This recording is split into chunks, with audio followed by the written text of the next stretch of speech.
Dobrodošli u zonu sumraka. Ovde je sto muškarac, der Tisch. Lampa je žena, die Lampe. A devojčica, ona je srednjeg roda, das Mädchen. Vidi li neko logiku? Ja ne. Ali pazi, članovi su kao etikete na tegli. Der, die, das.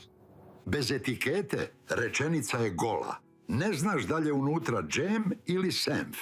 Zato su ove kutije tu. Halo, ja sam profesorka Elza. Žika je malo haotičan. Poslušajte moj savjet. Ne tražite logiku. Uvek učite reč zajedno sa članom. Ne uči se Tisch, uči se der Tisch. To vam je zakon.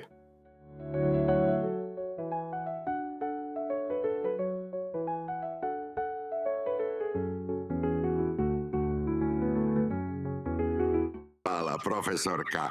E sad, bitni trikovi. Kako da prepoznaš ženski rod?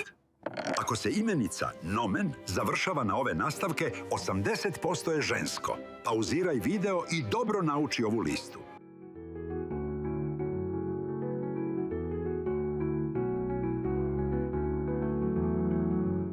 Srednji rod je za male stvari, kad tepamo. I za neke strane reči. Evo spiska nastavaka koji uvek idu u zelenu kutiju. Pauziraj i zapiši.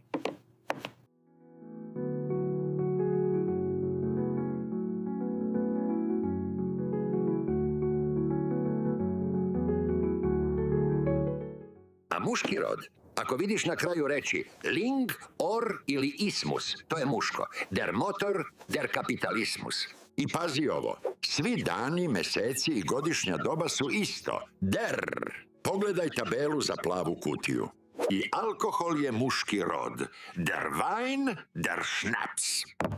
Ali pazi. Glavni šef, pivo je izuzetak. Pivo je srednjeg roda. Das Bier. Nemoj da uvrediš pivo. Mnogo pravila, a? Ne muči se. Skini aplikaciju Pix to Speak. Tvoj mozak pamti slike brže nego reči. Link ti je dole, častim te. Pazi sad.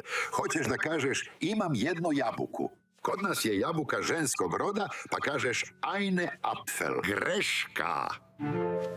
Jabuka je der Apfel. Ich habe einen Apfel. Eto, sortirali smo haos, ali priča još nije gotova. Šta kad ne znamo čiji je ono pas? Eto, radimo u sljedećem delu. Idi popij to das pivo, pa se vidimo uskoro. Čus!